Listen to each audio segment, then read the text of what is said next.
jiwa rata dalam ilahi. Assalamualaikum warahmatullahi wabarakatuh.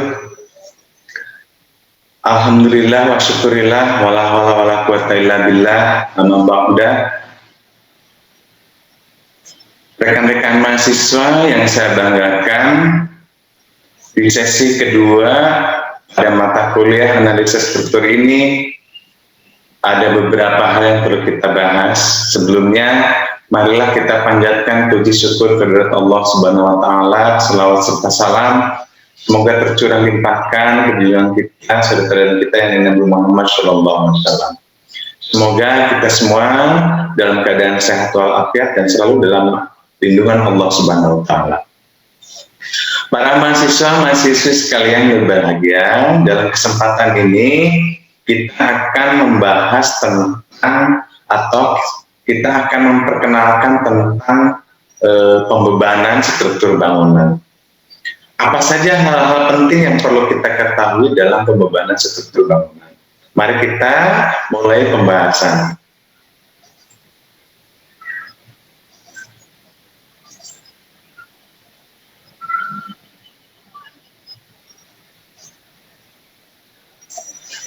Nah, ini adalah tema pembahasan kita di pertemuan kedua pada analisis struktur, yaitu tentang beban struktur bangunan.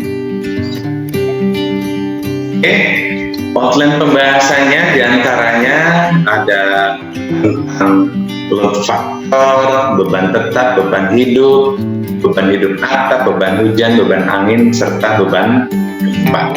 Nah, inilah outline pembahasan dalam pertemuan kedua analisa struktur. Ya, pertama-tama saya ingin menyampaikan atau memperkenalkan tentang faktor pembebanan atau load factor. Apa itu faktor pembebanan? Faktor pembebanan itu adalah beban yang harus diperhitungkan, ya, disebut faktor pembebanan karena beban yang harus dihitung bukanlah beban murni, tapi beban yang telah ditambahkan dalam faktor keamanan. Nah, sehingga di dalam kita menghitung rencana pembebanan ada hal-hal lain yang harus kita perhitungkan, ya, yaitu kita perlu menggunakan faktor keamanan. Dalam hal ini dalam ketentuan analisis struktur disebut juga dengan load factor. Ya. Nah, faktor pembebanan ini kita dapat mengacu diantaranya ada ASD, ada juga LRFD, ada juga SNI dan lain-lain. Nah, kita mengacu ke sini. Jadi faktor pembebanan itu tadi bahwa beban yang harus kita hitung itu adalah bukan beban murni apa adanya, tetapi juga harus menggunakan faktor pembebanan. Seperti apa gambarannya faktor pembebanan? Nah, ini adalah contoh faktor menurut LRFD. Di antaranya ada 1,4D persamaannya, ya. Kemudian juga ada 1,4T ditambah 1,6L tambah 0,5LA atau H. Maksudnya ini 1,4D itu apa? 1,4D itu, ya, misalkan 1,4D itu adalah beban D-nya itu adalah beban mati. Jadi beban mati yang harus diperhitungkan itu sebesar 1,4, gitu ya. Atau menggunakan load factor yang kedua, yaitu 1,4D, 1,6L ditambah 0,5LA atau H. Berarti beban yang harus kita hitung itu adalah sebesar 1,4 beban mati, 1,6 beban hidup, kemudian ditambah 0,5 beban hidup atau beban hujan. Nah, kemudian load factor yang ketiga ini tidak 1,4D tapi 1,2D, ya, ditambah 1,6 LA atau H, kemudian ditambah 0,5L atau 0,8 W. Nah, ini masing-masing mempunyai ada beban-beban sesuai dengan koefisien yang ditentukan masing-masing versi LRFD, gitu ya, atau resistance factor design, gitu ya. Persamaan 4 ini ada 1,2D, 1,3W. Nah, ini maksudnya D di sini dijelaskan bahwa D ini adalah beban mati, L beban hidup, LA beban hidup di atap, H beban hujan, W beban angin, dan E beban gempa. Nah, tapi di sini di dalam load faktor, dalam faktor pembebanan di sini berbeda-beda. Ada yang hanya memperhitungkan 1,4 beban mati, ada juga yang memperhitungkan harus 1,4 beban mati ditambah 1,6 beban hidup dan seterusnya. Ada juga yang harus memperhitungkan beban angin, ada yang harus memperhitungkan beban gempa. Contoh di persamaan 5 ini 1,2 beban mati, kemudian ditambah 1,0 beban gempa, kemudian ditambah 0,5 beban hidup, ya. Atau persamaan 6 yang harus seperti perhitungkan adalah 0,9 beban mati ditambah 1,3 beban angin atau 1 beban gempa, ya. Nah, ada lagi persamaan 7, 0,9 beban mati ditambah 1,0 beban angin. Ada lagi persamaan 8, 0,9 beban mati ditambah 1,0 beban gempa. Nah, ini menurut LRFD, gitu ya. Ini adalah faktor pembebanan atau beban-beban struktur bangunan yang harus kita perhitungkan. Jadi tadi saya jelaskan bahwa load faktor atau faktor pembebanan ini bukanlah beban murni yang harus kita perhitungkan, tapi setiap pembebanan, setiap beban ditambahkan faktor-faktor keamanan, gitu ya. Nah, sehingga apabila kita telah menggunakan faktor pembebanan seperti ini, maka ini dapat dinyatakan sebagai beban terfaktor. Nah, kemudian ada juga faktor pembebanan menurut SNI. Dalam hal ini yang saya kutip adalah SNI 2847 tahun 2019. Nah, kombinasi pembebanan yang diperbolehkan berdasarkan SNI diantaranya ada 1, 2, 3, 4, 5, 6, 7. Ada 7 faktor pembebanan. Yang pertama adalah 1,4D, maka di sini beban utama yang dihitung adalah beban mati. Kemudian yang kedua 1,2D ditambah 1,6L ditambah 0,5 LR atau R, ya. Nah, ini maka beban utamanya di sini adalah beban hidup. Kemudian yang ketiga 1,2D ditambah 1,6 LR atau R ditambah 1,0 L atau 0,5 W. Nah, ini ada kemiripan, sama, ya. Ada beberapa kesamaan antara SNI dengan LRFD, gitu ya. Karena SNI di sini juga mengacu juga kepada LRFD, ya. Nah, kemudian catatan di dalam SNI di sini bahwa faktor beban pada beban hidup diizinkan direduksi hingga 0,5, kecuali ini kan rata-rata di sini faktor pembebanannya beban hidupnya 0,5, ya, 0,5, kecuali untuk garasi, kemudian untuk luasan yang ditempati sebagai tempat berkumpul publik, kemudian yang poin C adalah semua luasan di mana beban hidup lebih besar dari 4,8 kN per meter persegi. Nah, hanya saja ada perbedaan simbol, ya, antara LRFD dengan SNI. Kalau menurut SNI, simbol R ini menyatakan beban hujan, kemudian LR menyatakan beban hidup atap. Nah, ini adalah diantaranya faktor-faktor pembebanan yang harus kita perhitungkan, yang dapat kita gunakan dalam menghitung rencana beban struktur bangunan, ya.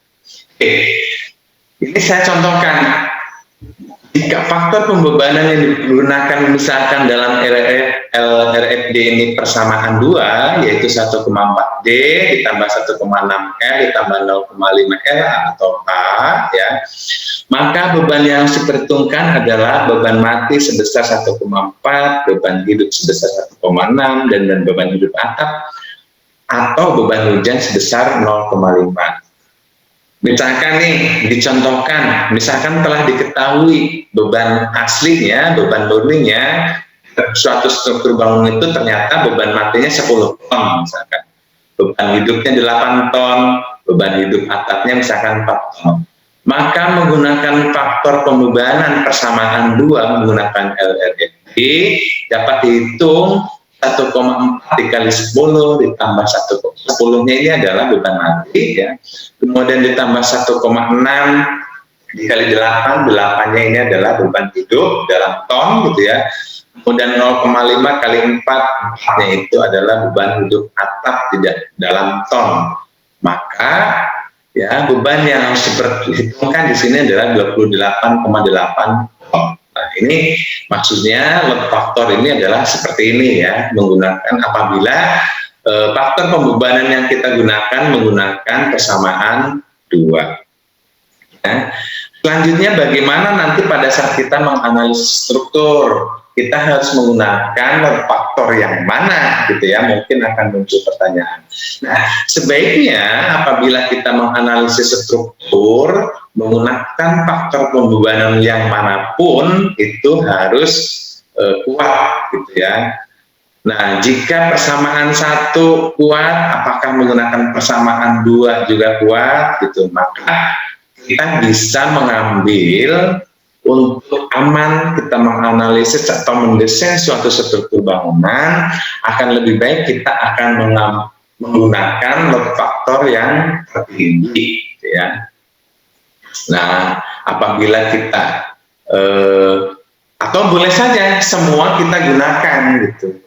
Nah, semua kita gunakan yang sehingga faktor pembebanan manapun yang digunakan semuanya bisa dinyatakan aman. Nah, itu adalah pemahaman dasar tentang load factor. Selanjutnya kita akan bahas tentang beban tetap atau beban mati. Oke. Kemudian yang kedua adalah tentang beban mati atau beban tetap atau dead load atau simbolnya D. Ya. Apa sih itu beban mati? Nah, ini dia. Ini saya perkenalkan terlebih dahulu tentang beban-beban pada struktur bangunan yang diantaranya ada beban mati, beban hidup, beban hidup atap, beban angin, beban hujan, dan beban gempa. Ya. Beban mati itu apa? Beban mati atau dead load itu adalah beban tetap akibat dari struktur itu sendiri. Ya, yang dimaksud dengan struktur itu sendiri adalah seluruh komponen bangunan yang ada pada suatu gedung, misalkan seperti kolom, balok, plat lantai, dinding, atap, kaca, ya, partisi, keramik, dan lain sebagainya. Itulah semua beban-beban tetap atau beban mati pada suatu struktur bangunan. Dan komponen-komponen bangunan itulah yang harus kita hitung ya sebelum kita menganalisis struktur.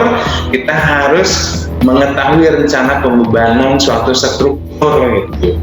Nah, tadi dengan menggunakan faktor pembebanan yang diizinkan baik oleh SNI atau kita menggunakan LRFD ya atau yang lainnya. Oke. Contoh beban mati, misalkan kita akan mengetahui beban mati akibat kolom. Apabila contoh misalkan ada gambar dan strukturnya adalah seperti ini, gambar 1 ini, kemudian detail strukturnya seperti gambar 2, misalkan menggunakan kolom beton betulan. Oke, maka pertama-tama berarti kita perlu tahu terlebih dahulu berat jenis beton betulan itu berapa kilogram atau berapa ton. Satuan nanti tergantung pada saat kita analisis struktur, satuan yang dipergunakan itu apa. apakah ton, ataukah kilogram, ataukah kilonewton, dan lain sebagainya, maka semua kita harus konversi berdasarkan rumus yang akan kita gunakan pada saat menganalisis. Nah, contoh kita menghitung beban mati akibat kolom. Nah, ini kolom ini merupakan struktur yang akan menerima beban-beban lain, ya. Beban lain itu seperti ada plat lantai, balok, dinding, dan lain sebagainya. Beban-beban tersebut melalui balok akan ditransfer ke kolom, kemudian dari kolom ditransfer ke fondasi. Nah, artinya berarti kolom itu sendiri akan menjadi beban, ya, akan menjadi beban baik bagi kolomnya itu sendiri atau membebani fondasi. Bagaimana cara menghitung beban mati akibat kolom? Nah, dicontohkan seperti gambar di sini. Maka tadi bahwa kita perlu ketahui bahwa beban beton bertulang itu berat jenisnya adalah 2,4 ton per meter kubik, gitu ya. Apabila tinggi kolomnya 4 meter, maka beban kolomnya akan diterima fondasi dihitung dengan 0,4. Ini 0,4 ini asalnya adalah dari dimensi kolom. 0,4 kali 0,4 berarti karena ini ukuran kolomnya adalah 40 cm kali 40 cm. Kemudian angka 4 ini adalah tinggi dari kolom apabila tinggi kolomnya ini 4 meter. Kemudian dikali 2,4 ton. 2,4 ton ini adalah berat jenis beton bertulang. Maka dari satu kolom ini bebannya adalah 1,536 ton. Maka beban tetap akibat kolom itu sendiri adalah 1,536 ton. Nah, ini sebagai gambaran, contohnya adalah seperti ini. Tentu yang lain, beban-beban komponen bangunan yang lain juga harus dihitung, seperti dinding, kemudian balok, plat lantai, keramik, kemudian dinding, tester aci dinding, keramik juga ada adukan pemasangan keramik, isinya menggunakan keramik atau marmer atau apapun, ya.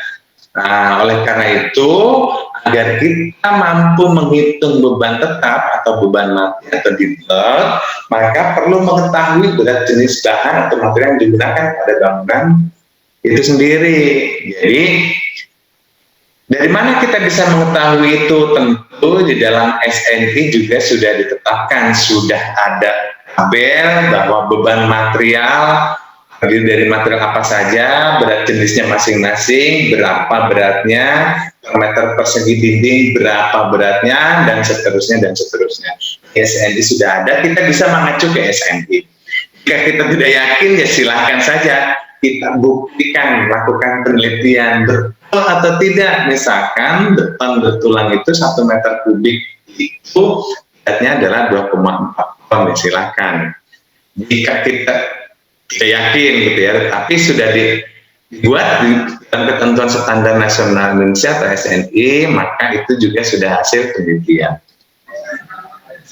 Setelah kita membahas tentang beban mati, selanjutnya mari kita bahas tentang apa itu beban hidup. Oke? Kemudian selanjutnya, pembahasan selanjutnya, ini saya akan kenalkan tentang beban hidup atau beban tidak tetap atau baseload, gitu ya. Apa yang dimaksud dengan beban hidup? Nah, beban hidup atau beban tidak tetap itu adalah beban suatu bangunan gedung atau yang lainnya yang membebani struktur secara tidak tetap. Yang dimaksud tidak tetap adalah suatu beban bangunan yang dapat berpindah sewaktu-waktu. Misalkan seperti adanya kita nih manusia, kita tidak selamanya kita ada di dalam suatu gedung. Nah, berarti ini kita adanya manusia masuk ke kategori beban tidak tetap pada suatu bangunan. Atau apalagi yang sifatnya bisa dipindah-pindahkan seperti furniture, misalkan apa, meja, lemari yang dapat dipindah-pindahkan, maka itu masuk ke kategori beban tidak tetap, ya. Nah, kemudian beban tidak tetap ini, ya, kita berat beban hidup atau beban tidak tetap yang harus diperhitungkan pada suatu struktur bangunan. Nah, kita juga bisa mengacu kepada aturan SND, atau kita juga bisa mengacu pada pedoman perencanaan pembebanan untuk rumah dan gedung SKBI 1.353/87 atau SNI yang terbaru misalkan yang berlaku. Nah, berapa beban hidup yang harus diperhitungkan dalam bangunan gedung? Nah, tentu ya berapa yang harus diperhitungkan itu akan tergantung peruntukan gedung, peruntukan bangunannya untuk apa, karena nanti akan berbeda-beda ya. Nah, contoh ini berdasarkan SKBI ini, apabila bangunannya penggunaannya adalah untuk lantai dan tangga rumah tinggal, nah maka beban hidup yang harus diperhitungkan adalah 200 kg per meter persegi ya. Kemudian apabila lantai dan tangga rumah tinggal sederhana, ini cukup 125 kg per meter persegi. Kemudian untuk gudang-gudang, selain untuk toko, pabrik, bengkel, seperti sekolah, ruang kuliah, kantor, toko, serba, restoran, hotel, asrama, rumah sakit, ini beban hidup yang harus diperhitungkan adalah 250 kg per meter persegi. Nanti di sesi-sesi berikutnya kita akan terangkan bagaimana ini bisa ditentukan 200 kg, bagaimana ini bisa ditentukan harus diperhitungkan itu 125 kg, kemudian bagaimana ini harus ditentukan 50 kg, kemudian contoh lain lagi, ruang olahraga ini yang diperhitungkan harus 400 kg per meter persegi, untuk ruang dansa harus 500 kg per meter persegi, kemudian untuk lantai dan balkon dalam dari ruang pertemuan ini harus 400 kg per meter persegi, panggung penonton 500 kg per meter persegi, tangga, bordes tangga dan gang atau koridor ini 300 kg per meter persegi. Nah, dalam sesi selanjutnya kita akan bahas kenapa 300 kg, kenapa 500 kg dan seterusnya dan seterusnya. Nah, ini adalah sebagai gambaran, ini beban hidup yang harus diperhitungkan berdasarkan SKBI. Ya, kemudian selanjutnya adalah tentang beban hidup atap. Apa itu beban hidup atap? Nah, beban hidup atap atau adalah beban tidak tetap suatu atap bangunan gedung atau yang lainnya yang membebani struktur atap secara tidak tetap. Misalkan seperti apa? Seperti misalkan akibat adanya manusia. Karena kenapa sih harus memperhitungkan beban hidup atap? Karena misalkan pertanyaan, atap kan tidak ada meja, tidak ada lemari dan sebagainya. Nah, tapi atap ini perlu diperhitungkan beban hidup atap itu karena sewaktu-waktu itu atap akan ada manusia yang naik ke atap untuk mungkin perbaikan dan lain sebagainya. Maka diperlukan beban hidup atap ya dalam analisis struktur, dalam menentukan rencana pembebanan itu juga perlu ditentukan beban hidup atap ya. Berapa beban hidup atap yang harus ditentukan? Nah, tentu kita bisa mengacu contoh di sini ke RSN 2 1727 tahun 2018 ya. Contoh ini kalimatnya, atap datar biasa, kemudian berbubung, atap lengkung, awning dan kanopi selain dari atap konstruksi pabrik yang ditutup oleh suatu struktur rangka diizinkan untuk dirancang dengan beban hidup atap yang direduksi sebagaimana ditentukan dalam persamaan 8/1 ya. Nah, bagaimana cara menghitung beban hidup atap? Nah, ini beban hidup atapnya atau LR sama dengan L0 kali R1 kali R2 dengan 12 atau lebih kecil atau sama dengan lebih kecil dari beban hidup atap dari 20. Nah, cuman di sini persamaannya di sini bukan 20 kilogram gitu ya. Di sini berbeda satuannya gitu ya. Nah, satuannya nanti bisa kita lihat secara langsung di RSNI 2 1727/2018. Nah, contoh di sini yang dimaksud dengan LR adalah beban hidup atap tereduksi ya, FT persegi meter persegi ya, dari proyeksi horizontal yang ditumpuk oleh komponen struktur. Kemudian L0 adalah beban hidup atap desain tanpa reduksi per FT. Nah, di sini pakai FT ini ya, 20 ini FT ya. Dari proyeksi horizontal yang ditumpuk oleh komponen struktur. Oke, kemudian contoh beban hidup pada atap gedung. Contoh ini berdasarkan SKBI 1987 gitu ya. Bagian atap bagiannya dapat dicapai orang termasuk kanopi, maka beban hidupnya harus diperhitungkan sebesar 100 kg per meter persegi. Kemudian contoh ini ada lagi, atap atau bagiannya tidak dapat dicapai orang atau diambil minimum, maka yang harus diperhitungkan adalah beban hujan ya.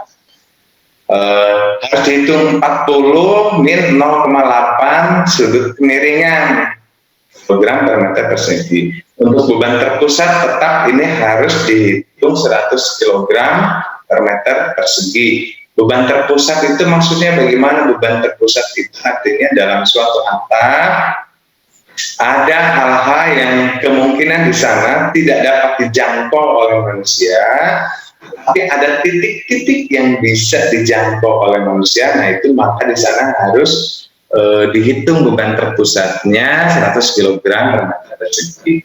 Kemudian untuk balok, gordeng, cantilever ini beban hidupnya harus dihitung 200 kg per meter persegi. Nah, ini adalah contoh beban hidup atap yang harus diperhitungkan versi SKBI 1.53.1987. Nah, demikian tentang beban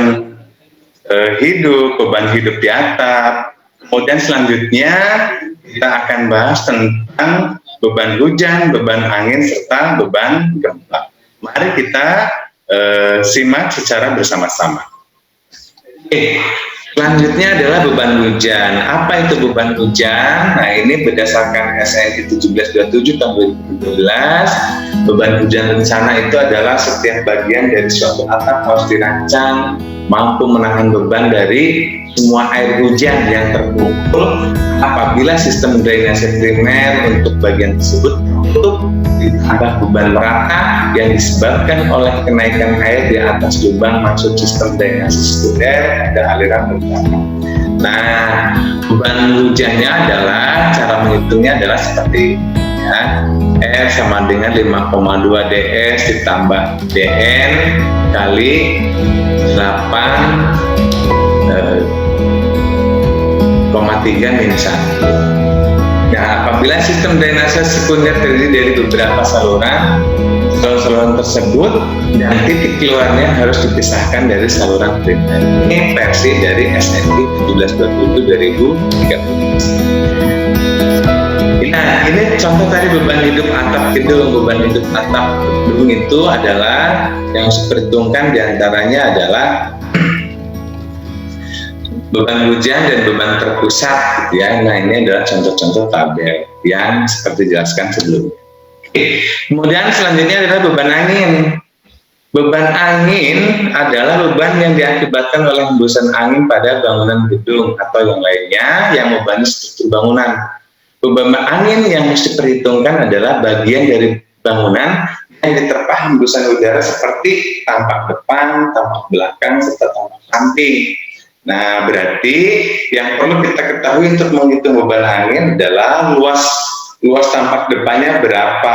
Kemudian berdasarkan SNI, setiap meter persegi tampak itu akan harus memperhitungkan beban anginnya berapa kilogram per meter persegi. Nah, tentu nanti ada ketentuan yang berlaku berdasarkan SNI. Ada suatu bangunan yang berdiri pada suatu wilayah dengan angin yang cukup kencang, misalkan seperti di pinggir pantai dan sebagainya, nah maka beban angin yang seperti itu akan berbeda-beda. Nah contoh ini ya, contoh beban angin jika tekanan tiup minimum 25 kg per meter persegi. Nah, berarti per meter persegi ini minimal beban angin yang kita perhitungkan adalah 25 kg per meter persegi. Kemudian tekanan tiup minimum 40 kg per meter persegi jika bangunan itu di laut dan tepi laut sampai 5 km dari pantai. Nah, ini berarti minimumnya 40 kg per meter persegi yang harus diperhitungkan. Kemudian poin ketiga, jika kecepatan angin bisa menimbulkan tekanan yang lebih besar, maka beban angin dapat dihitung dengan persamaan ini. V2 per 16 dalam kilogram meter persegi. Ini adalah kecepatan angin meter per detik. Maka kita, jika kecepatan angin bisa menimbulkan tekanan lebih besar dari 40 kg, berarti kita mengukur persamaan ini, dan kita perlu mengetahui kecepatan angin, ya. Nah, jika kita telah mengetahui kecepatan anginnya, maka kita bisa tentukan berapa kilogram per meter persegi beban angin yang harus kita perhitungkan. Kemudian selanjutnya adalah beban gempa. Nah, beban gempa itu bagaimana beban gempa? Nah, ini tentu sangat panjang kalau kita membahas tentang beban gempa, karena di antara beban-beban yang lain yang melalui proses sangat panjang itu adalah tentang beban gempa. Nah, tentang beban gempa itu kita harus tahu tentang jenis tanahnya. Beban gempa itu ada kategori beban, kategori tanah lunak, tanah sedang, tanah keras. Nah, masing-masing jenis tanah itu akan berpengaruh terhadap beban gempa yang harus diperhitungkan, karena respons spektrumnya akan berbeda-beda tergantung dari jenis tanahnya, gitu ya. Kemudian suatu bangunan itu juga berdiri di zona gempa wilayah berapa, sehingga potensi gempa yang mungkin terjadi berapa skala Richter yang kemudian kita mengaculah bersama, gitu ya. Nanti nilai C atau nilai dari respons spektrumnya setiap wilayah gempa itu akan berbeda-beda. Respons spektrum itu juga tadi tergantung dari jenis tanah dan juga tergantung dari wilayah gempa. Nah, ini akan sangat panjang tentang beban gempa, namun ini justru tidak bisa diabaikan tentang beban gempa. Nah, satu contoh beban gempa, dari mana kita bisa dapat referensi atau dapat menghitung tentang beban gempa? Ini kita bisa mengacu ke SNI 1726 2019 tentang cara perencanaan ketahanan gempa untuk struktur bangunan gedung dan gedung, ya. Seperti contoh di sini di daftar isi ini ada di 4.1 gempa rencana, faktor ketahanan gempa dan kategori risiko bangunan pada halaman 23 di SNI 1726 2019. Nah, nanti tentu dalam perkuliahan ini akan saya bahas juga bagaimana kita cara menghitung beban gempa. Kita akan spesifik nanti selanjutnya membahas tentang beban mati, beban hidup atap, beban hujan, beban angin, serta beban gempa.